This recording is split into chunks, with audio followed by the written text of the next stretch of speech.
Reitero nuestros cariñosos saludos a toda la iglesia, a quienes nos acompañan, nuestras visitas que puedan estar hoy día participando de este culto que celebramos por esta forma telemática. Estamos con algunas personas presentes en esta plataforma Zoom y hay un número también significativo de personas que nos siguen por el canal de YouTube de nuestra iglesia. Quiero recordarles a quienes no han estado antes con nosotros o contarles a ellos que estamos en una serie de predicaciones que llamamos Esperanza Viva, basada en la primera carta del apóstol Pedro, y llevamos ya varios sermones en esta serie, así que quiero pedirles que ya vayan abriendo sus Biblias ahí en la primera carta de Pedro, capítulo 2, donde vamos a leer solamente dos versículos, los versículos 9 y 10. Primera carta de Pedro, entonces, capítulo 2, versículos 9 y 10, que dice así: Mas vosotros sois linaje escogido, real sacerdocio, nación santa, pueblo adquirido por Dios, para que anunciéis las virtudes de aquel que os llamó de las tinieblas a su luz admirable. Vosotros que en otro tiempo no erais pueblo, pero que ahora sois pueblo de Dios, que en otro tiempo no habíais alcanzado misericordia, pero ahora habéis alcanzado misericordia. Les invito a inclinar nuestros rostros y dirigirnos al Señor en oración. Padre eterno misericordioso, delante de ti, tal cual somos, un grupo de tus hijos, llegamos anhelante, Señor, para escuchar tu palabra. Queremos ser guiados por ti, Señor, especialmente en este tiempo en que hay tanta incertidumbre, tanta tristeza, dolor, aflicción por las enfermedades, la partida de nuestros seres queridos, la incertidumbre respecto del mañana, Señor, por diversos factores. Este tiempo en que hemos visto interrumpidas nuestras asambleas locales, nuestras reuniones físicas, Señor, donde podíamos cantar juntos, abrazarnos, compartir, celebrar nuestros sacramentos, aquellas ordenanzas que tú diste a tu iglesia.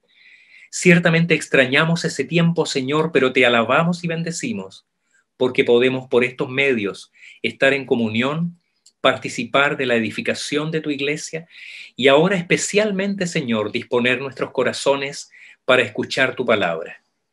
Te suplicamos, Señor, que vengas en nuestro auxilio, que por tu Espíritu, Señor, que inspiró esta palabra, seamos también nosotros iluminados en nuestros pensamientos para poder comprender tu propósito para nuestra vida y seguir así, Señor, con fidelidad en el camino que tú has trazado para nosotros. Bendice a nuestros oyentes, Señor. Tú sabes lo que hay en el corazón de cada uno, cuál es nuestra necesidad. Tú nos conoces, Señor, y conforme a esa aflicción, a esa preocupación especial, aquello que está en nuestro corazón, permite, Señor, que nuestras vidas hoy sean llenas de tu presencia, edificadas por tu palabra. Pedimos esto en el nombre de Jesucristo, nuestro Señor. Amén. Muy bien. Antes de continuar con este texto, me gustaría pedirles que ahí en sus Biblias fueran un poquito antes, en el mismo capítulo 2, para ver un poco del contexto de nuestra predicación de hoy, que está en el pasaje previo. Dice la palabra: acercándoos a él, piedra viva, desechada ciertamente por los hombres, mas para Dios escogida y preciosa. Vosotros también, como piedras vivas, sed edificados como casa espiritual y sacerdocio santo, para ofrecer sacrificios espirituales aceptables a Dios por medio de Jesucristo. Por lo cual también contiene la Escritura: he aquí pongo en Sión la principal piedra del ángulo, escogida, preciosa, y el que creyere en él no será avergonzado. Pero vosotros, pues, para vosotros, pues, los que creéis, él es precioso.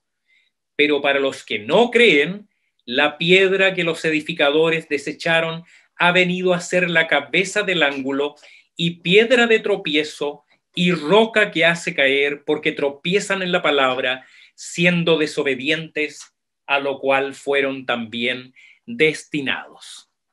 Yo no sé si para ustedes, pero para muchos de nosotros en este tiempo, produce cierta inquietud cuando uno ve noticias o lee algunos comentarios o sigue algunos columnistas en la prensa que hablan respecto de la actitud que tienen grupos que tienen cierta influencia en la opinión pública respecto de la iglesia cristiana y en particular la iglesia evangélica. Yo diría en general toda la iglesia cristiana, pero muy especialmente se produce cierta animosidad, cierta animadversión respecto de la iglesia evangélica en particular. De hecho, cuando uno recorre las calles de Santiago, ve algunas leyendas, ve algunos grafitis con ataques bastante violentos en contra de los creyentes. Y en particular, una de las razones por las que se hace este ataque tiene que ver con lo que se califica hoy día especialmente como lenguaje de odio. Un lenguaje de odio, un mensaje de odio promovido por estos cristianos que no quieren entender que las cosas cambian, que la vida avanza, que hay progreso, que la cultura ha cambiado y nosotros insistimos en promover la verdad del Evangelio, la verdad de la Escritura y el crimen de decir lo que desde el punto de vista de la ética cristiana enseña la Iglesia, enseña el Señor, es combatido de una manera más o menos violenta. El apóstol Pedro está predicando, está escribiendo a un grupo de creyentes en el primer siglo que experimentaban una persecución bastante violenta, bastante intensa, decididamente anticristiana, como ya hemos dicho en algunas otras oportunidades, no necesariamente antirreligión, porque en ese tiempo habían muchísimas religiones. Las familias no solamente tenían un dios, sino que tenían muchos dioses. Y había, particularmente dentro del Imperio Romano, libertad para tener cualquier religión. Pero la acusación contra los cristianos del primer siglo, interesantemente, era la misma. Ellos tenían un mensaje de odio. ¿Por qué? Porque proclamaban una verdad absoluta, una verdad única, un mensaje que decía que no habían muchos dioses ni muchos caminos, sino un solo camino y un solo Señor, solamente una verdad, y esta verdad, una verdad absoluta.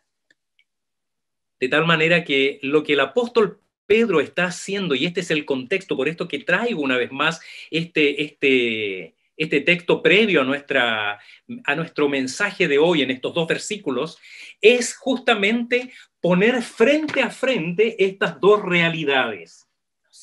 De un lado, nosotros los creyentes, el pueblo de Dios, y del otro lado, quienes tienen un mensaje contrario a la fe, un mensaje contrario a la iglesia, un mensaje de oposición a la enseñanza, sobre todo valórica, de la iglesia cristiana. Sin perder de vista entonces el propósito de esta carta, el cual es alentar a los creyentes, nosotros somos llamados a pensarnos de alguna manera enfrentados a esta realidad. Si nosotros miramos qué es lo que está haciendo el apóstol Pedro, es muy interesante porque de alguna manera él está poniendo frente a frente esta realidad. Los creyentes a los cuales está destinada la carta y todos aquellos que estaban oponiéndose a los creyentes y eran objeto entonces de la persecución o eran los causantes de la persecución que ellos experimentaban.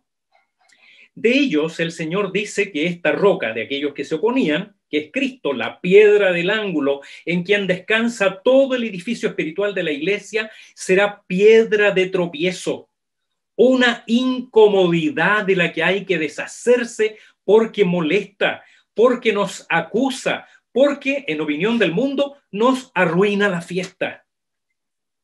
No así ustedes. Por eso esta frase es tan interesante, el comienzo de estos dos versículos que dimos lectura. Pero ustedes, en cambio ustedes, no es su caso. Lo que está haciendo Pedro entonces es muy interesante, por vía de contraste, por vía de confrontación, nos coloca frente a frente. De un lado, los enemigos de Cristo y de la iglesia, y del otro, los creyentes en el Señor Jesús. Es común que el ser humano sea amedrentado, y muchas veces nos dejamos amedrentar. En realidad, parte de las estrategias de algunos detractores del cristianismo, o incluso yo diría de cualquier idea o de movimiento, muchas veces los opositores a estos movimientos buscan amedrentar, amenazar, tratar de silenciar con gritos, con ruido o con acciones violentas para que ya sea por miedo o vergüenza o porque los otros son personas educadas para la no violencia, las víctimas del acoso opten por la retirada o se queden en silencio, dando así a los oponentes una aparente ventaja, especialmente ante la opinión pública. Esto es muy gráfico. Pedro está diciendo, ellos son los violentos, ellos son los que los están persiguiendo, acosando, amenazando, los que se burlan de los hermanos, los que los denuncian sin razón.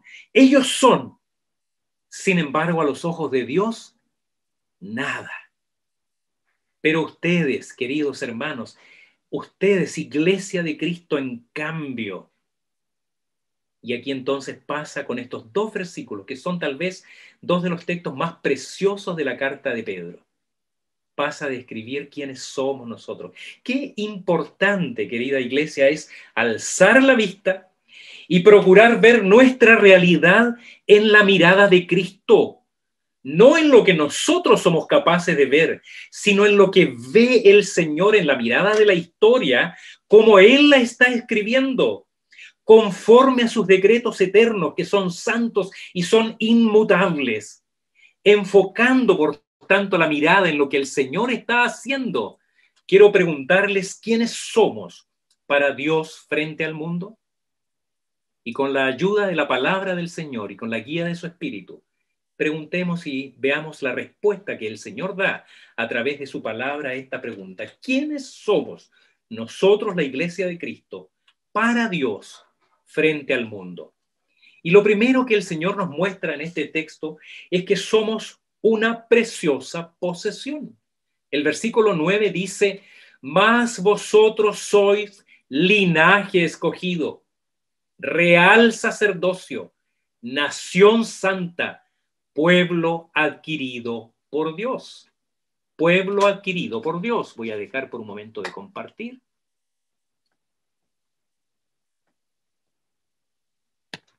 Solo un momento. Ahí sí. Pueblo adquirido por Dios. Ya decíamos, y lo repito una vez más, que este pero vosotros está ahí para establecer un contraste evidente entre los creyentes y el mundo.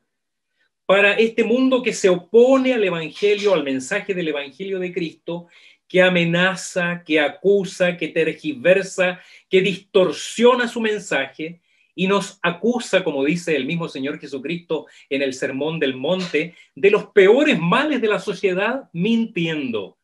Ya lo dijo el Señor ahí en la Escritura, Mateo 5:11.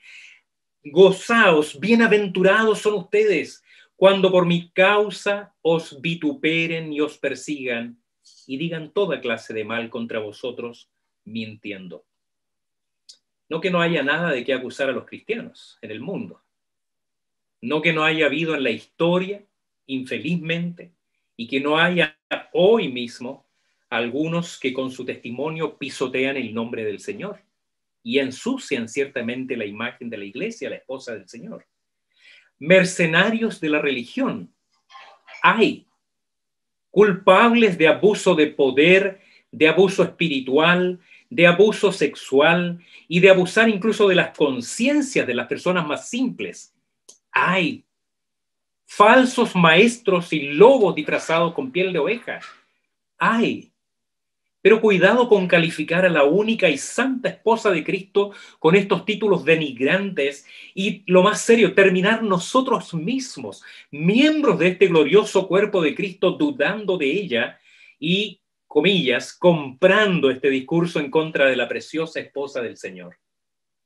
Notemos cómo por inspiración del Espíritu Santo, el Espíritu de Cristo que llama, en este caso, el apóstol a la iglesia, llama con estos títulos maravillosos el Señor. Es como si nos dijera: no, queridos, ustedes no son nada de esto que dice el mundo difamándolos.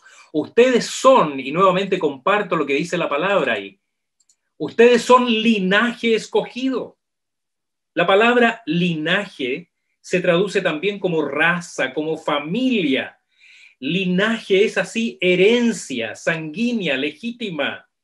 Hay acá una aparente contradicción porque la expresión escogido parece saltarse el linaje. No decimos nosotros eso respecto de la familia. A los amigos uno los escoge, a los parientes no.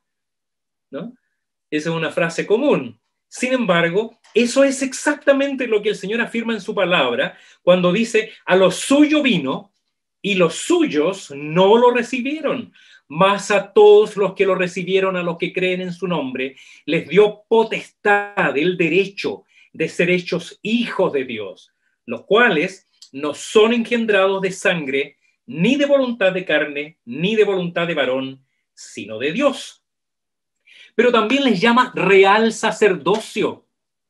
Real acá no es lo opuesto a falso, como se podría pensar, sino que de realeza, esto es sacerdocio del rey. Otras versiones dicen justamente sacerdocio real, aunque tampoco es erróneo que se nos señale como sacerdocio verdadero. Esta es la base de nuestro postulado de la Reforma sobre el sacerdocio universal de los creyentes, porque dice la palabra del Señor que Él haría de su pueblo un reino de sacerdotes. En Éxodo 19, versículo 6 dice: y seréis para mí un reino de sacerdotes y una nación santa. Estas son las palabras que dirás a los israelitas.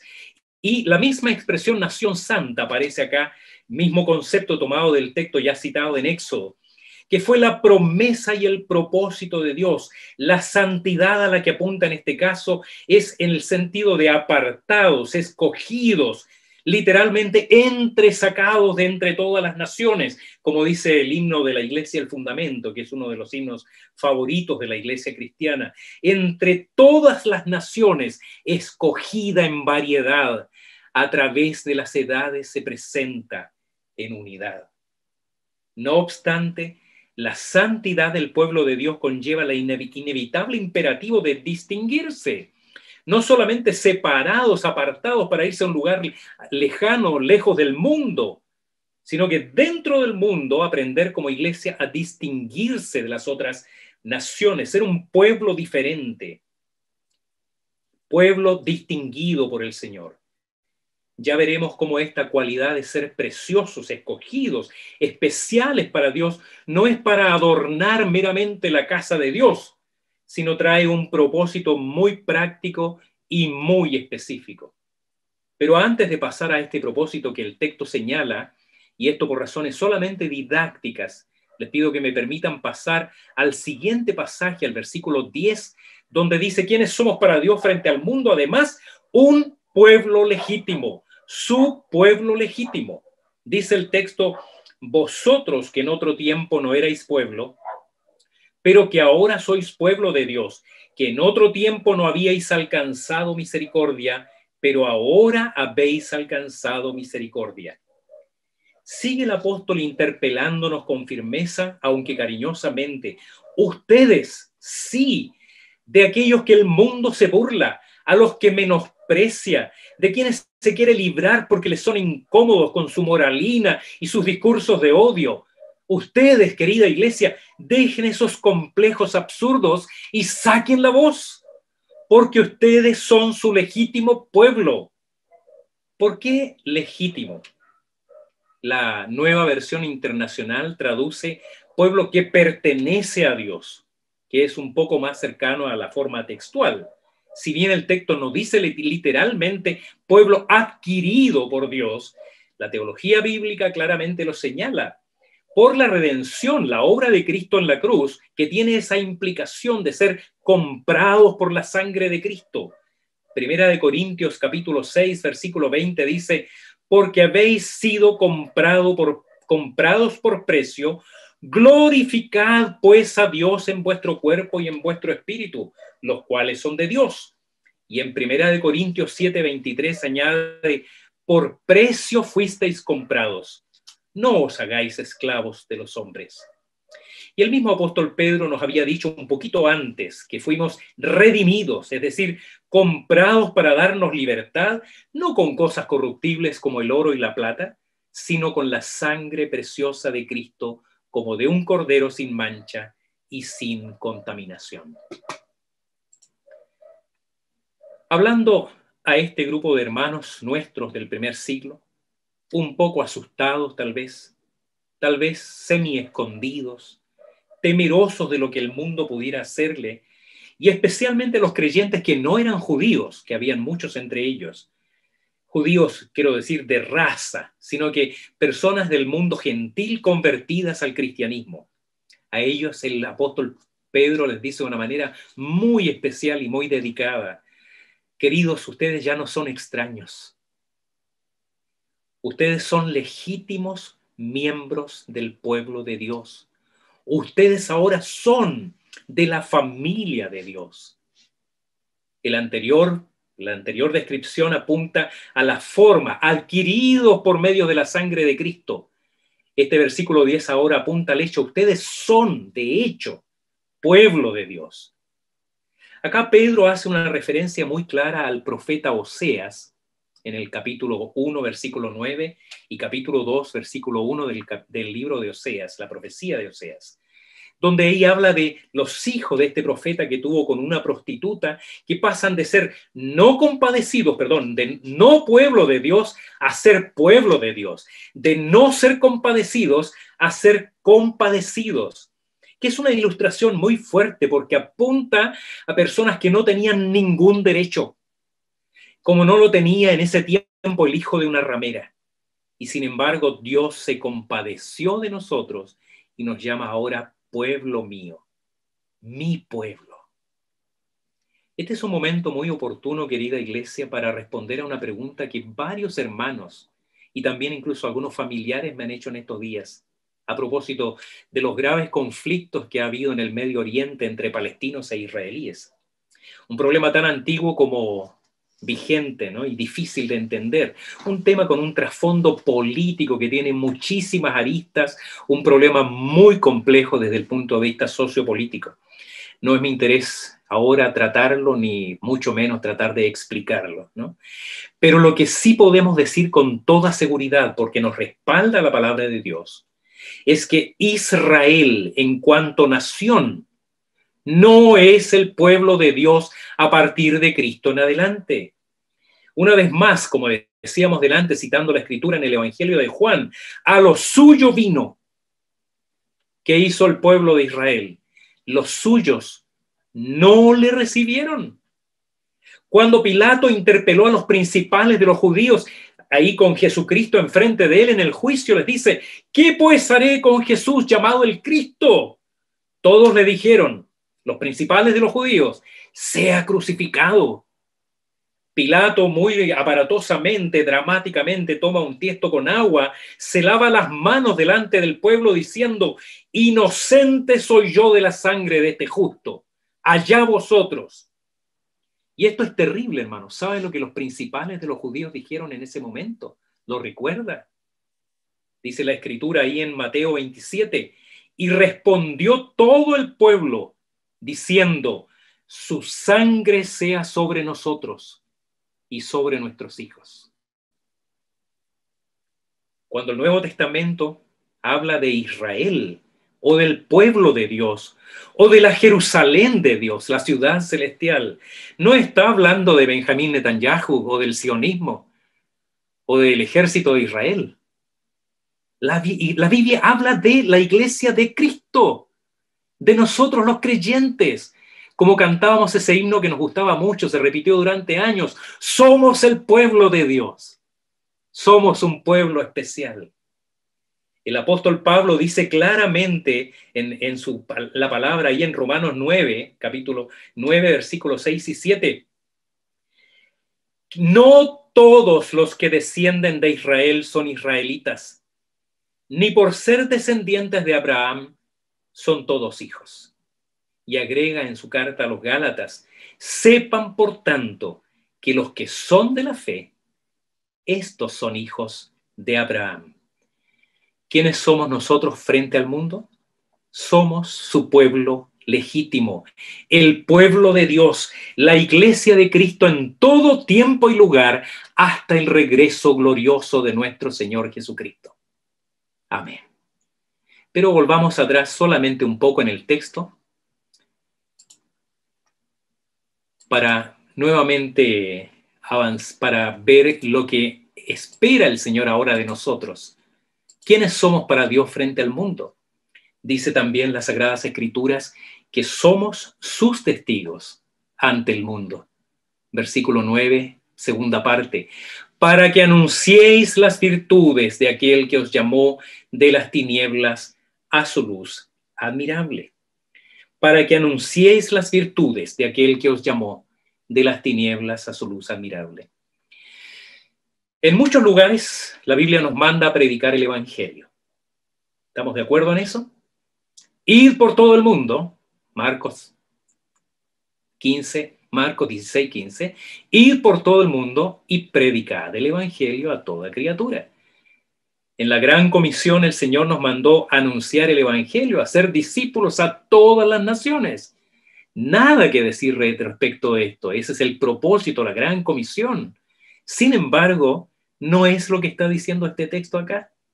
Esto para mí fue muy curioso cuando lo logré entender, que este texto en particular no está hablando específicamente de evangelizar, aunque de alguna manera lleva implícito este concepto del anuncio, las buenas noticias. Mirando un poco más de cerca este texto, la palabra anunciar acá es exagelo, que no es, y tiene la misma raíz de evangelio, que es buenas nuevas. Pero acá se trata de la misión de los que son de Cristo, de este pueblo suyo, de este real sacerdocio, esta nación santa, de decirlo afuera. Exagelo es decirlo afuera, es anunciar en el exterior. Se trata de que Dios necesita testigos de sus obras excelentes, de su ley perfecta, de sus hechos maravillosos, todas expresiones tomadas de distintas versiones de este texto. Exagelo entonces es anunciar afuera, sacar a la luz. Nosotros los creyentes fuimos sacados de las tinieblas a su luz admirable, por lo tanto lo que sugiere es la idea de sacar a la luz estas obras maravillosas de Dios. Contra aquellos que vociferan, contra los exaltados que gritan en este momento, en este tiempo, la basura del mensaje corrompido del mundo, que exaltan los vicios como virtudes, la mentira como valiosa, los antivalores como si fueran valores, contra esa oscuridad que amenaza cubrir nuestra sociedad. El creyente tiene el deber de alzar la voz y proclamar afuera, no solo entre nosotros, en el mundo, las virtudes de Dios, sus maravillosas obras, todo lo bueno, como dice Pablo a los filipenses, todo lo amable, todo lo que es de buen nombre, todo lo digno de alabanza. Y para estimularnos a hacerlo, el Señor nos recuerda que fue Él el que nos sacó a nosotros de las tinieblas, de esta luz admirable. Juan Calvino dice que con estas palabras el apóstol amplifica la grandeza de la gracia divina. Si el Señor nos hubiera dado luz mientras nosotros buscábamos la luz, habría sido tal vez un pequeño favor. Pero fue un favor mucho mayor, dice Calvino, sacarnos del laberinto de la ignorancia y del abismo de las tinieblas, cuando nosotros ni lo andábamos buscando. Pues bien, la Biblia nos está diciendo que el Señor nos cuenta como instrumentos escogidos para ser sus testigos ante el mundo. ¿De qué tendríamos que avergonzarnos? Queridos hermanos, ¿no son grandiosas las cosas que ha hecho el Señor por nosotros? Cuando el endemoniado, ex endemoniado de ahí en Gadara, quiso seguir al Señor Jesucristo, déjame ir contigo, Jesús lo manda de vuelta a los suyos y le dice, anda y cuéntales cuán grandes cosas ha hecho el Señor contigo. ¿No son grandiosas las cosas que ha hecho el Señor en tu vida? ¿No son grandiosas las cosas que han ocurrido en el interior de tu familia? ¿Cómo el Señor ha bendecido tu vida? ¿Cómo el Señor ha abierto tu mente para maravillarte con las cosas de su creación? ¿No son grandiosas las cosas que el mundo cristiano le ha dado al mundo a lo largo de 20 siglos de historia? No que no haya gracia común, pero hermanos, la galería de filósofos, científicos, matemáticos, médicos, creyentes, incluso en el presente, personas que están en el mundo de la ciencia, que siguen aportando, ellos son creyentes como nosotros. Maravillémonos de aquello. Yo he citado antes, y me encanta esto, por eso lo voy a volver a citar, una cita de nuestro querido profesor de matemáticas, John Lennox, en su libro Disparando contra Dios. Él cita ahí a Richard Dawkins, este famoso ateo que ha hecho una especie de misión de su vida atacar al cristianismo. Y él hace esta aseveración bastante temeraria. Él dice, nadie toma su moralidad de la Biblia. Richard Dawkins, un ateo. Nadie toma su moralidad de la Biblia. Pero otro ateo también, Jürgen Habermas, que me encanta, este hombre no es un creyente. Y fíjese cómo es de honesto en su declaración. Él dice, voy a subir esta vista para no taparme, el igualitarismo universalista del que brotaron los ideales de la libertad y una vida colectiva marcada por la solidaridad, la conducta de vida autónoma y la emancipación, la moralidad individual de la conciencia, los derechos humanos y la democracia, es el legado directo de la ética judaica de la justicia, o sea, Antiguo Testamento, y la ética cristiana del amor, Nuevo Testamento. Este legado, sustancialmente inalterado, ha sido objeto de una apropiación y una reinterpretación críticas continuas. Hasta hoy no hay alternativas. Y a la luz de los desafíos actuales de la constelación posnacional, seguimos bebiendo de la sustancia de esta herencia. Todo lo demás es simplemente parloteo posmoderno improductivo. Richard Dawkins, ateo, dice, nadie toma su moralidad de la Biblia. Otro ateo, Habermas, dice, las mejores cosas que la humanidad goza en la vida a lo largo de la historia, y sigue siendo así, vienen de la Biblia, vienen del cristianismo. Son una herencia maravillosa. Así que nuestro desafío, querida iglesia, que por vía de este caso de mandato que nos da el Señor en su palabra, es atreverse a decir allá afuera lo grandioso que es nuestro Señor, cuán excelente es su ley, cuánto bien nos han hecho sus enseñanzas, cómo ha endulzado nuestras amarguras y ha hecho ligera nuestras cargas y ha llenado de sentido y de propósito nuestras vidas. Que el mundo vea en nosotros las virtudes de aquel que nos llamó de las tinieblas a su luz admirable. Y entonces, cuando la gente ve en ti reflejadas las maravillas de Dios, y cuando te pregunten por qué tú eres así, por qué te veo lleno de esperanza, por qué a pesar de la situación del mundo tienes optimismo, por qué tu rostro tiene una mirada diferente, entonces, además de exaltar las virtudes de aquel que te llamó, predícales el Evangelio, cuéntales de Cristo. Tal es la razón de tu esperanza, porque para eso somos sus testigos en el mundo. No solamente deberíamos evangelizar, sino que deberíamos exangelizar, contarle al mundo las cosas maravillosas que es el Señor, nuestro amado Salvador, las cosas grandiosas que ha hecho en nuestra vida. Para pensar y vivir, me gustaría reafirmar en nosotros el deseo que nos deja la palabra por medio del hermano Pedro, considerando quiénes somos nosotros enfrente del mundo que no solo rechaza, sino que una vez más está siendo de una manera creciente hostil a la fe cristiana que profesamos. Querido, no te dejes amedrentar por los que vociferan y proclaman mentiras como si fueran verdades y llaman a lo malo bueno y a lo bueno malo. el Señor dijo que así sería.